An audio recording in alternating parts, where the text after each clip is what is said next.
Good morning everyone and welcome to Christmas Eve.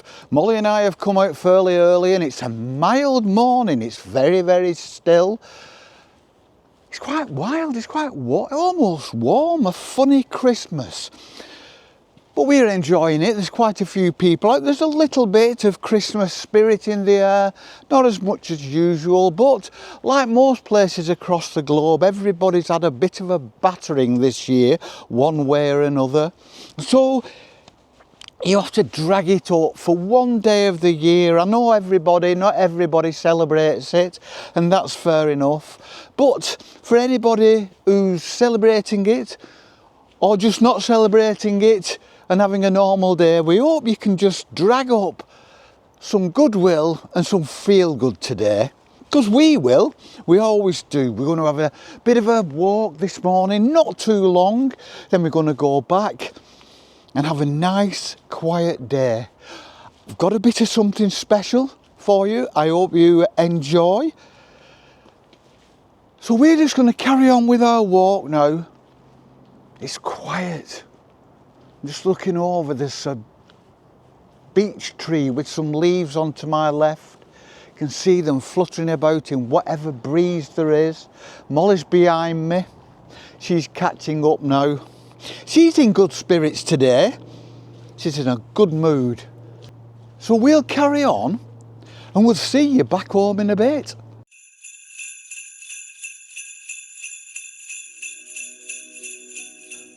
So here we is back at the old homestead, and what I thought I'd do later on this evening, when we've had our tea and when we've settled down and when everybody's cosy and everybody's had a nice Christmas day, I thought I'd just read you a bit of something. Now, about 35 years ago, I wrote a couple of stories, and I wrote little stories, only short stories, and I wrote one called Lucy and David's Christmas Adventure, and I wrote it for them so that they would have something after I'd gone. This is printed off 36 years ago, and my kids were young. I think my son was probably about 3 and my daughter was about 5, and I wrote this and I've kept it, and this and some photographs and other things in a box for when I go. Now, I don't know whether I've ever read this to them, and I know that neither of them watch my YouTube video, so they're not going to see it, but it doesn't really matter if they do anyway. So I've got that Lucy and David's Christmas Adventure, and it's about helping Santa give out the presents on Christmas Eve. So I'm going to read that and I hope you enjoy it. And then tomorrow, Christmas Day, I've got another story. It's called If Anybody Else Mentions Christmas. And it's a story about, this is a bit longer than that. I think that one probably take about half an hour. This is probably about 3/4 of an hour. So, it's up to you whether you listen to them or not. But this one is about what it's like on Christmas Day for the average family, having the relatives round, the old auntie who's had too much to drink, and everybody ends up falling out and it's all a bit disastrous, and that's what that's about. So I'm going to read that on Christmas Day, but for this evening I shall be reading Lucy and David's Christmas Adventure. I hope you enjoy it. I hope you have the rest of the day, or by the time you've seen this, I hope you've had the rest of the day, and I hope you enjoy our little story. We shall see you later. We all know how exciting Christmas Eve is, when the tree's dressed and dancing with coloured lights, the smell of cooking wafts in from the kitchen, and carols can be heard in the background, giving a magical feeling to the whole occasion. Everything is warm and tingly on Christmas Eve, and so it should be. Everything was warm and tingly at the Boydells as Christmas Eve day grew into Christmas Eve evening, grew into Christmas Eve night. The Christmas tree was bright and twinkling. The smell of cooking did waft in from the kitchen. Carols could be heard in the background, and the atmosphere was electric with the children's hopes and expectations. Lucy and David were dressed for bed. They were worn out. Although they wouldn't admit it, their minds were too busy by far, wondering at what the morning Christmas Day might bring. Dad sat them down, one at either side, to read them a story. A Christmas story, of course, though Lucy couldn't take her eyes off the window, outside which fell snowflakes, as big as mince pies, drifting gently down in the cold stillness. The snow was already about 3 inches deep. Who knows how deep it might be by the morning? David, on the other hand, sat gazing at the floor of the Christmas tree, where in the wee small hours when everyone is asleep and houses are still and quiet, someone comes to visit. It was going to be very hard to get to sleep tonight. As they sat there listening and the tired little bodies relaxed, as the lights from the Christmas tree threw beautiful patterns against the walls and the ceiling, as the cards sellotaped to the door and frames, windows and fireplace wafted gently in each warm, fragrant passing of air, so their minds drifted off to enchanted places where the stars alone shone brightly and the fields and trees lay still under a crisp, white, cold, smooth coating of powdery new snow. These were magical places where only children could go, where it was never too cold, even when the icicles hung from the trees and shone in the silvery moonlight. This was Christmas Eve as it should be, and Lucy and David had it all to themselves. All too soon the story was ended and the children were being ushered off to bed. The mince pie was sitting on its plate alongside the glass of sherry, and there was a carrot for the reindeer too. Lucy rearranged them all before slipping under the covers. She wanted everything to be just right for Santa when he came. After all, it would be cold up there in the sky, and he would need all the mince pies he could get. Lucy thought it was part of a dream at first. The jingle of bells was very, very faint and far away. She opened her eyes for a moment, lifting her head to look out of the window. She even thought about creeping downstairs to see if Santa had been. Her heart raced when she thought about what might be around the bottom of the tree, all crinkly and shiny paper waiting to be opened. She thought she might just lie in the warm, cosy bed for another minute or so, just until she'd woken up a little more. She closed her eyes and drifted off to sleep again. The next time she woke, Lucy was sure she had heard something very faint and distant. But there it was again. She could hear bells that chimed clearer than anything she'd heard before. The sound seemed to carry through the still night air from far, far away. There it was again. This time Lucy didn't fall back to sleep. She swung her legs out of the bed and padded softly to the window, opened the curtains and peered into the night. How disappointed she felt when all she could see was the snow-covered rooftops of the neighbouring houses. The snow had stopped falling and the air was clear and clean. A silver moon shone high in the sky, reflecting the snow so that Lucy could see for miles across the white landscape. She let the curtains fall closed. Not tired anymore, Lucy crept out of her bedroom and onto the landing. She leaned over the banister and peered down into the dark hallway below. She could almost see the living room door and was sorely tempted to creep down and take a peek. But she was a big girl and grown up enough to know that it would be much more fun to wait until the morning when she could go downstairs with David and open the door together. Her heart raced and a giggle of excitement escaped her lips. David's door was just to the right, his bedroom being on the front of the house. She looked through, but all she could see was a pile of bedclothes under which a little brother slept soundly, dreaming his own Christmas dreams. The bed was pushed up against the wall that housed the window, so it was quite nice to kneel there on rainy days and watch the world go by. With this in mind, Lucy tiptoed over to the bed and as quietly as possible climbed on. David stirred for a moment and Lucy froze, expecting him to wake up, make a noise and wake Mum and Dad. Then there would be trouble. Luckily, he just muttered something, pulled the duvet back up around his ears and continued his steady, even breathing. Lucy waited for a few seconds, then shuffled over to the window and poked her head through the gap in the curtains. Outside, the road was deep in snow, at least 4 or 5 inches. The footpaths and the gardens were the same, as were the windowsills, gutters and rooftops.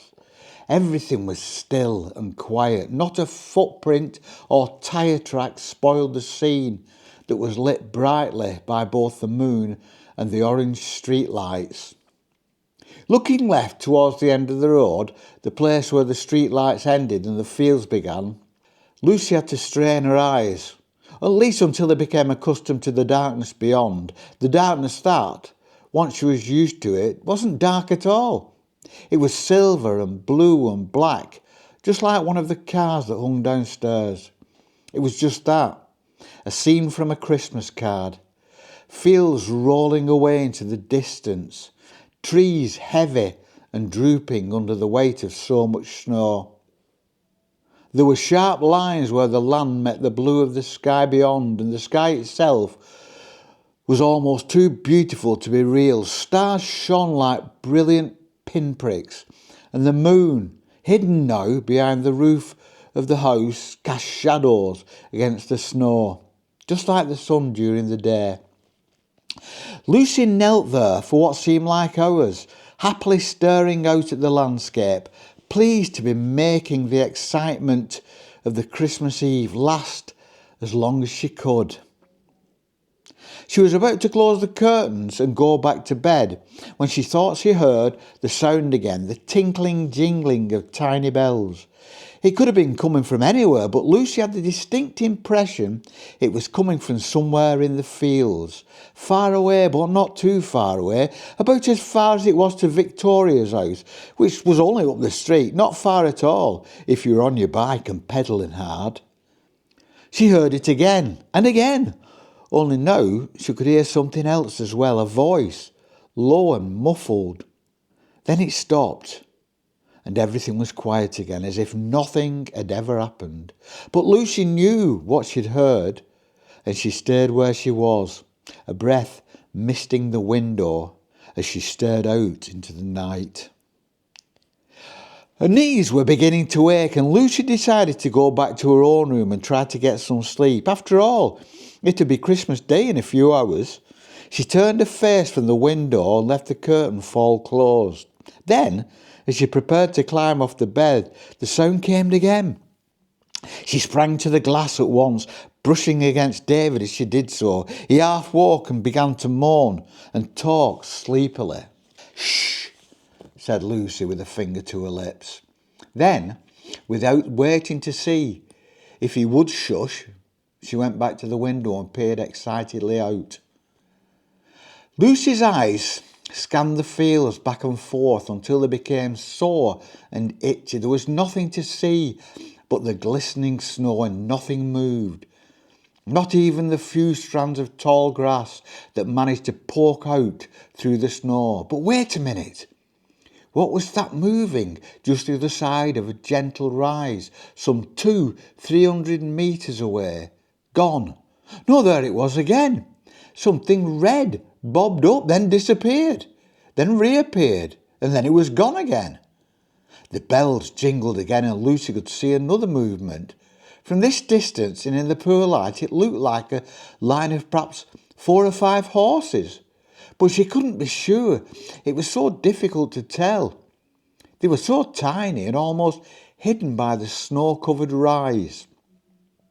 The red thing appeared again, and Lucy screwed up her eyes to try to make out what it was. She had an idea what it might be, but no, that was just too much to hope for. The voice she had heard before came rolling over the snow, a deep, friendly voice, punctuated by short bursts of warm, rich laughter that made Lucy's skin shiver and her eyes sparkle. She quickly made a decision, turned, shook David by the shoulders, and when his eyes opened, clamped one hand firmly over his mouth. It was colder than Lucy expected when they opened the door and stepped outside. They both had the Wellingtons on their feet and bobcaps on their head.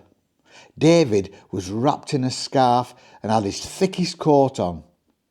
He hadn't had time to change out of his pyjamas and his legs were covered in goosebumps. Lucy pulled her own scarf up around her face, closed the door as quietly as she could, grabbed her brother's tiny hand and crunched off down the path towards the fields. The progress was slow due to the shortness of David's legs. He stumbled frequently and at one point cried out to go home. It was dark and he didn't like it. It was cold and he didn't like that either. True, it was pretty and sort of exciting to be out in the snowy field in the middle of the night, but it still took a lot of persuasion on Lucy's part to keep him going. "Do you really think it's, whispered David as they kicked through the snow that had drifted up against the hedge at the side of the path. Lucy hoped that it was, but she wasn't sure anymore. She'd have to keep David's hopes up though. "I think so," she said tentatively. "Then again, it's fun being out here in Christmas Eve, isn't it? I'm excited, aren't you?" He had to admit he was. But my legs are cold." Lucy put her arm around his shoulders and gave him a big sisterly hug. It wasn't far now, then they would know for sure. They could still hear the bells and they were getting closer. Whatever was making the sound was hidden from view behind a bank of snow over to the right. They would have to leave the path soon and strike out across the fields. It was going to be hard, but if they could just reach the top of the rise that Lucy could see standing out against the sky about 100 metres away, they would have a grand view of who or what it was that they'd come to find. Not a thing stirred, no birds were there in the hedgerows, no animals in the fields. The only sound was the crunching of the children's feet as they pushed onwards. Once they had left the track, things became a little more difficult. David fell frequently, and even Lucy fell to her knees on more than one occasion. The rise that they had to climb loomed large in front of them, and David paused at the bottom, his tiny face turned upwards. His breath came in short, cloudy bursts. Then, with a look of determination on his face, he trudged off, with Lucy following. It seemed like an age before they reached the crest of the rise. It had in fact only been a few minutes, perhaps as little as 2 or 3. And all that time they'd heard nothing. No bells, no voices, no laughter. Lucy's heart sank and tears brimmed in her eyes. Had it all been just a dream? Had she dragged her poor little brother all the way out here for nothing? David was first to the top, with Lucy following a second or two later. They stood upright, high above the surrounding countryside, and peered down the other side of the rise into the hollow formed by the drifting snow. The sight that confronted them was enough to take their breath away. David stood with his mouth open, then closed it with a loud click. His eyes were huge and shining with wonder. Lucy smiled, as much with relief as with anything else. She'd been right all the time. It hadn't been a dream. It had all been worth it. 50 or so metres below them, standing quietly in a line, were half a dozen deer. Lucy knew they were deer because she could see their antlers moving against the snow behind them. She thought they could be reindeer, but she couldn't tell reindeer from any other kind of deer. It was impossible to tell. Behind the deer and connected to them by a series of what looked like golden red leather straps strung with tiny golden bells, presumably the ones she'd heard, was a long gold-coloured, ornately carved wooden sleigh. It was lower at the front than the back so that someone could sit and hold the golden straps or reins, and rose up behind into a kind of box about 1.5 metres wide by 3 or 4 metres long, like a big golden red box. There were designs carved on the side of the sleigh, not quite pictures, but stars and shapes and whirls that reminded Lucy of snowflakes carried by the wind and shooting stars in the clear night sky. The whole sleigh was held off the ground by 2 longer runners, 2 longer metal-shod blades that curved up at the front, almost meeting the driver's platform. Lucy could see, even from this distance, that the box was full of light brown sacks, and these, in turn, were filled with boxes and packages of all shapes, sizes and colours, all wrapped in shiny paper that reflected the snow and the moon and the stars. A few other parcels lay in the snow at the side of the sleigh, and even more were scattered along the ground behind, where 2 long lines cut in the snow by the runners ran for 20 metres or so before disappearing completely. Both children stood and gaped at the scene in fascination. They were about to start descending the slope when a movement caught their eyes. There it was again. Packages and parcels were leaping into the air from the other side of the sleigh and falling into the sacks. 3, 4, 5, at least 5. Then it stopped, and all was quiet again. Up popped Santa, and David fell on his bottom in the snow. He let out a squeak little cry, and his bottom lip began to tremble. Lucy, on the other hand, wasn't frightened at all. Surprised, yes, but then she hadn't expected the jolly red-clad figure to appear so quickly. 1 second there was nothing, and the next, what a sight he was! Just like you'd expect, just like on the Christmas cards. All jolly and round and chuckly, all white hair and beards, all red cheeks and sparkling blue eyes. Those sparkling blue eyes met Lucy's and crinkled up in a big friendly smile. 1 mitten-clad hand rose into the air and waved. Lucy waved back without thinking. She just raised her arm and waved, then let it fall back down to her side again. The figure, Lucy thought it was Santa, but she wasn't absolutely sure, walked through the snow and around the back of the sleigh. He was dressed in a long red coat, fastened at his ample waist by a wide black leather belt.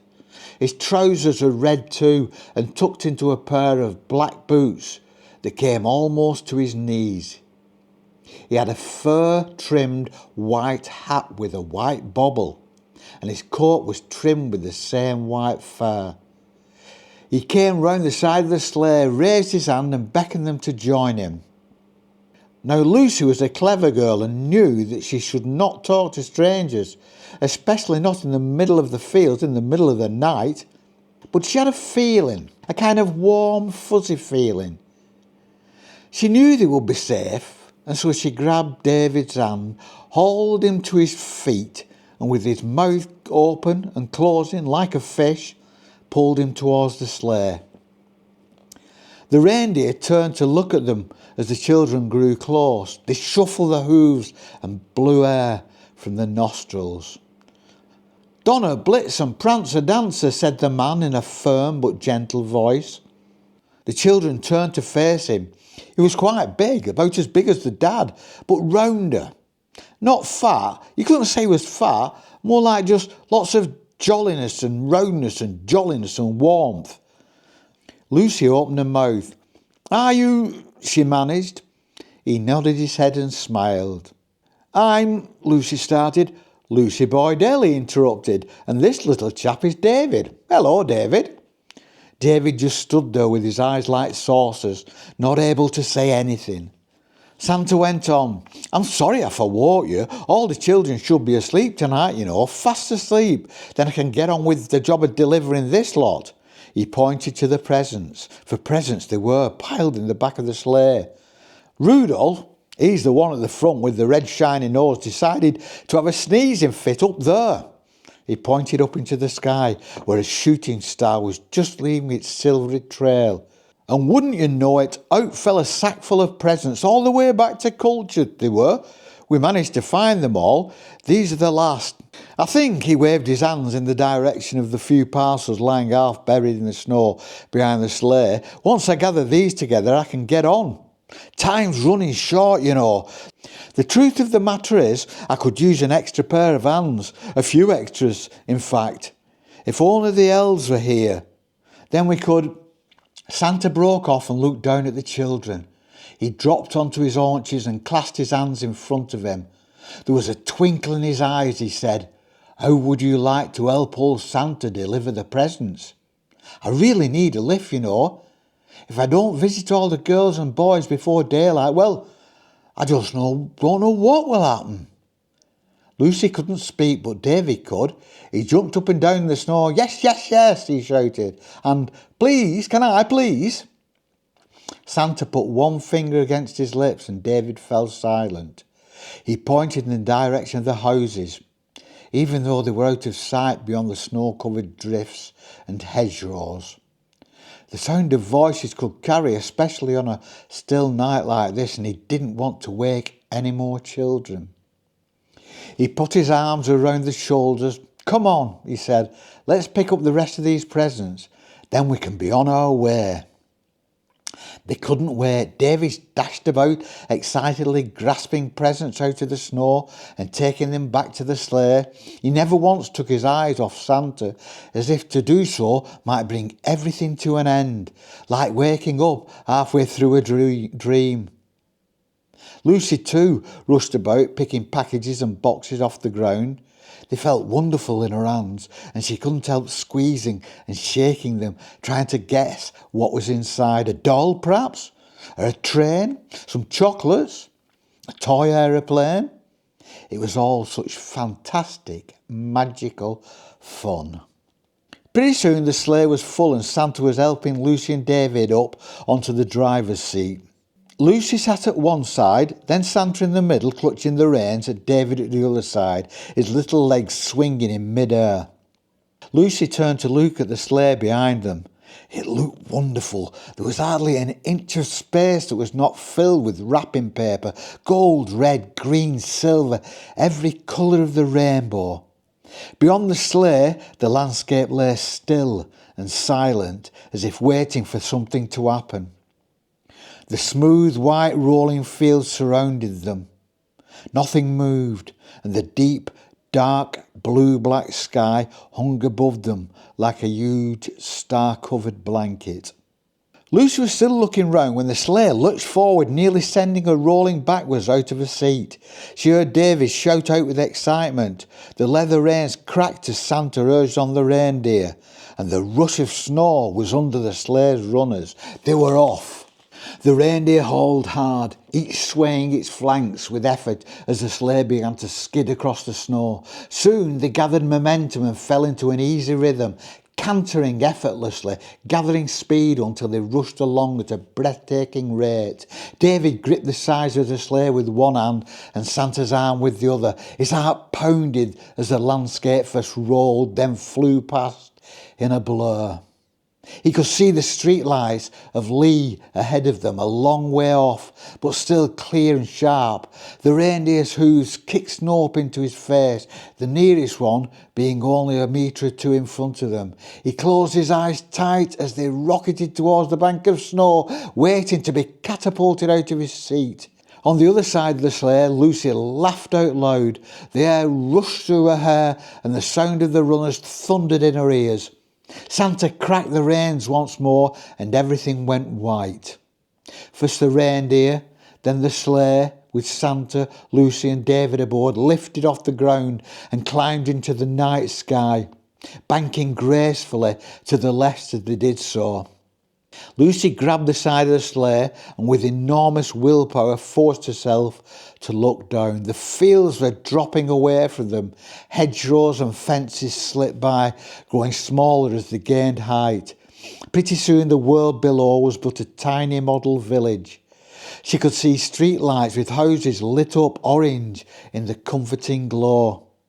Here and there a car sat on a driveway, its roof and bonnet covered in a thick layer of snow. Streets, then villages, then towns passed below them, their inhabitants warmly tucked up in the beds, dreaming of what might be in the stockings when they woke in the morning.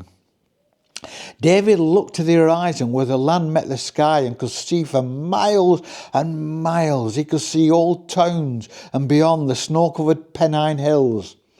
Dark but for the odd farmhouse with its own Christmas tree lit up like a beacon outside its door. A dog barked and David looked down. He couldn't see anything at first, then there it was like a tiny ant running back and forth. He waved to it and the dog carried on barking until it was left behind the speeding sleigh. Santa laughed out loud, ho, ho, ho, and his eyes danced as he looked at each child in turn. Ho, ho, ho, he laughed again. He pulled on the reins and the reindeer started to descend. The ground gradually rose up to meet them. About 20 metres above the ground, they levelled out. Houses whizzed by now as the sleigh skimmed the rooftops. Whoa, boys, Santa called, and the reindeer slowed to a halt on the roof of a large detached house on the edge of a little village. The children could hardly feel the sleigh touch the roof. It seemed to hang in the air just above the snow. Santa helped them out. It was quite frightening trying to balance on the ridge of the roof, one foot on either side, and David had to clutch Lucy's hand tightly before he could be confident enough to let go of the sleigh. The slope of the roof didn't seem to bother Santa at all. He skipped around them, lifted his sack off the back of the sleigh, and with a wink and a nod popped out of sight. Lucy gasped and David jumped. All that was left of Santa was a little cloud of tiny silver stars that disappeared as they watched. "What?" Lucy began, then whoosh! The next thing, they were there, standing in a dark room. Lucy could just about make out some furniture, a settee, a chair, a television perhaps. It was difficult to see any more because the closed curtains shut out the moonlight. She put out her hand so that she wouldn't stumble into anything, when all at once the room was filled with light. Red, green, blue, yellow, orange. Santa had made the Christmas tree lights come on. He hadn't actually touched anything. He'd just made them come on.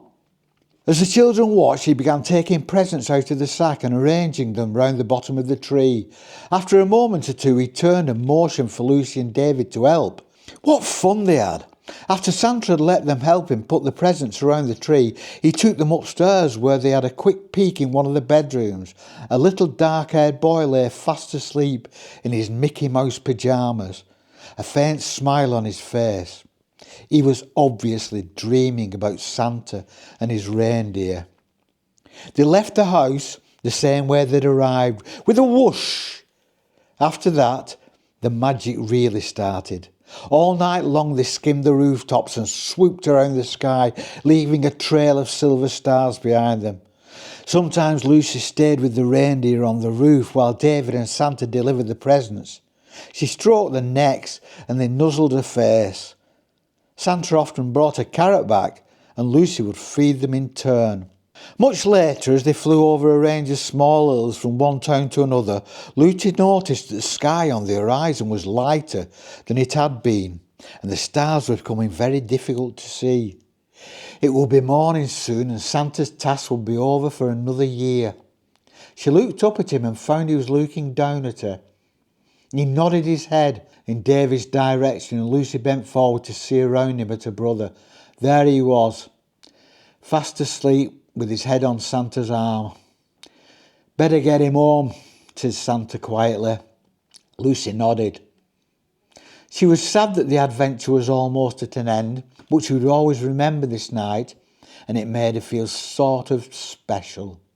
Pretty soon they'd reached the edge of the town in which they lived. Santa steered the sleigh above the fields where Lucy and David had helped pick up the spilt presents a few hours before. The tracks were still there in the snow, and Lucy could even see the 2 sets of footprints leading from the path to the crest of the rise above the hollow. As they settled back gently on the roof of number 39, Lucy sighed and started to climb out of the sleigh. Santa placed a hand on her shoulder and gently settled her back in the seat. You've been a great help, he said. I don't think we could have done it without you. He gestured towards David. Both of you. Could we, boys? The reindeer stamped the hooves and nodded their heads, causing little clouds of silver stars to rise into the sky before disappearing like smoke. He reached into the back of the sleigh and produced 2 boxes, one wrapped in silver and pink and the other in silver and blue. Just a little reminder, he said, of the night you helped Father Christmas deliver all the presents to all the girls and boys. Now I must get back to Lapland and you must get back to bed. The next thing Lucy knew, she was lying under the duvet, all warm and cosy. She closed her eyes and drifted off, but just before she did, she thought she heard, far away in the distance, and very faint indeed, a jingling of bells and a jolly voice. Ho, ho, ho. Christmas morning dawned cold and crisp. Lucy opened her sleepy eyes and looked towards the window, where bright rays of winter sunlight shone through the gap in the curtains. A radio played somewhere in the house, Christmas carols, and that made Lucy feel nice. Mum appeared at the door. Come on, sleepyhead, she said. I don't know what's wrong with you two. David overslept as well. I've just woken him up. Get your dressing gown on quick. I'm sure you want to see what's downstairs. Lucy lifted herself onto one elbow and yawned. She'd had a lovely dream last night. It had all been so realistic. But it had just been a dream. She turned towards a bedside table and there, by the side of a lamp, stood a box, shiny and bright and wrapped in beautiful paper, all silver and pink. I hope you enjoyed that. It went on a bit longer than I thought, but I enjoyed reading it. I haven't read that out. I have never read that out since my children were very, very young, probably at least 35 years ago when I wrote that, and I enjoyed reading it. And it's been a lovely Christmas Eve. So wherever you are, whether you're celebrating or not celebrating, I just hope you have a lovely Christmas, a lovely time, peace and love, and a nice new year. And we will see you in a few days. Have a lovely Christmas day. Merry Christmas, everybody. Peace and love.